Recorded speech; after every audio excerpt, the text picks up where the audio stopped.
자, 김태우 후보자 이번 선거는 대법원의 공익제보자에 대한 보복적 판결을 심판하는 선거다. 이렇게 페이스북에 기재를 했습니다. 법원의 판결을 존중하는 태도라고 볼 수 있습니까? 거리가 있다고 저는 생각합니다.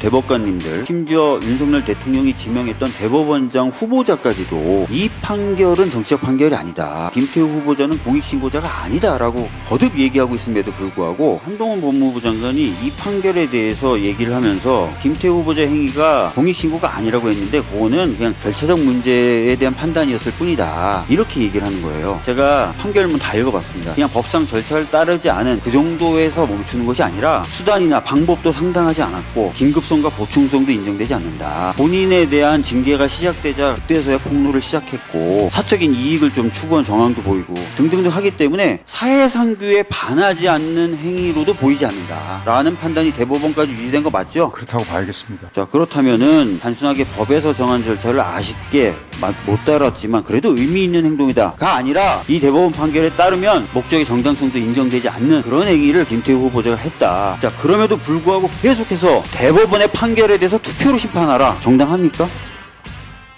예, 처장님. 네. 제가 몇 차례 질문을 드렸던 거라서 대답하시기가 그렇게 어렵진 않을 것 같습니다.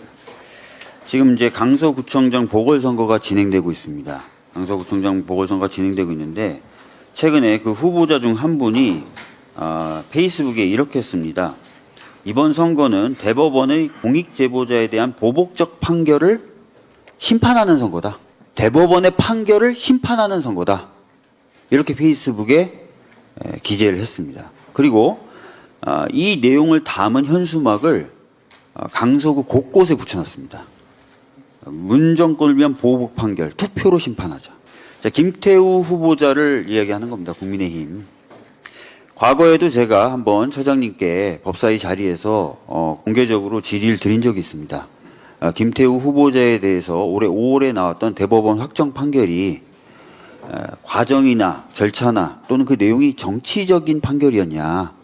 김태우 후보자는 계속 그렇게 주장하고 있다. 어떻게 생각하냐라고 했을 때 처장님께서 지금 보시는 바와 같이 받아들일 수가 없다. 1심부터 3심까지 3번의 과정을 거쳐서 동일한 결론이 나왔기 때문에 더욱 그렇다라는 취지로 말씀하셨습니다. 맞죠? 네, 그렇습니다. 지금도 그 태도는 동일하시죠? 동일합니다. 네. 이번에 낭만하셨지만 대법원장 후보에게도 저희 당의 다른 의원이 물어봤습니다.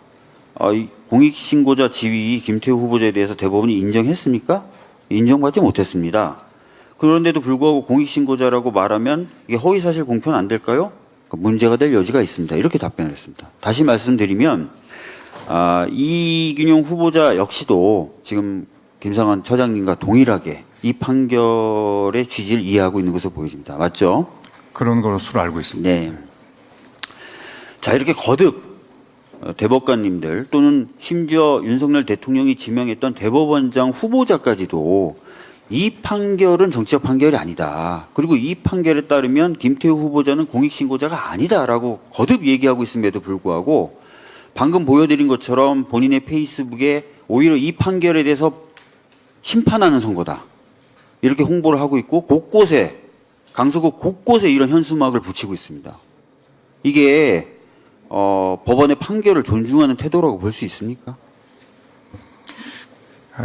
저희들이 바라는 기본적인 그 바람과는 거리가 있다고 저는 생각합니다. 네, 상당히 거리가 있고 아까 제가 보여드린 것처럼 이균용 후보자의 답변처럼 이건 허위사실 공표에도 해당할 수 있는 부분입니다. 문제가 될 소지가 있는 거죠. 자칫 잘못하면 이번 보궐선거를 치르고 또 보궐선거를 치러야 되는 상황이 벌어지지 않을까 걱정이 좀 됩니다. 근데 이런 얘기들이 왜 계속 반복될까? 제가 한번 추측을 해봅니다. 이런 얘기들을 합니다. 자, 예결위에서 한동훈 법무부 장관이 이 판결에 대해서 얘기를 하면서 이렇게 얘기합니다. 관사님. 이 판결이 김태우 후보자의 행위가 공익적 성격의 신고가 아니었다고 말한 건 아니고 절차적으로 공익신고는 아니었다는 취지입니다. 라고 이 판결의 의미를 설명해요. 그러니까 이 판결이 김태우 후보자의 행위가 공익신고가 아니라고 했는데 그거는 그냥 절차적 문제다. 절차적 문제에 대한 판단이었을 뿐이다. 이렇게 얘기를 하는 거예요. 자, 그런데 제가 판결문 다 읽어봤습니다. 지금도 판결문 들고 있고요. 이 판결문은 어떻게 돼 있냐면 한동훈 장관 말대로 법에 따른 절차를 지킨 공익신고인가를 쭉 판단합니다. 그러니까 공익신고자 보호법에 따른 공익신고인지 그래서 아니다. 그 다음에 부패방지법에 따른 공익신고냐? 아니다. 이렇게 합니다. 여기까지는 한동훈 장관 얘기가 맞아요. 그런데 여기서 이 판결은 검토를 멈춘 것이 아니라 이 김태우 후보자의 행위가 사회상규에 반하지 않는 행위인지도 또 검토합니다. 그러니까 단순히 절차를 위반했다 또는 어떤 법이 정한 절차를 따르지 않았다만 판단하는 게 아니라 사회상규에 위반되지 않는 행위, 즉 목적이 정당한지 수단이 적정한지 보호법익과 침해법익 간의 균형성이 있는지 긴급한 행위였는지를 다 따집니다. 그래서 결론을 내립니다.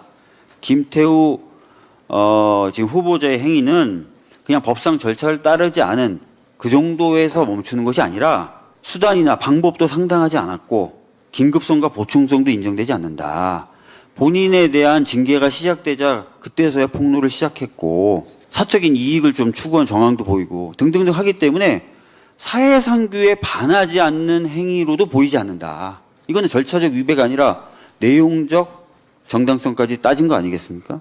그래서 이것들 다 검토했는데 아니더라라고 판결을 내린 거고 이것이 항소심에도 유지가 되고 대법원에도 이 판단이 유지가 됐습니다.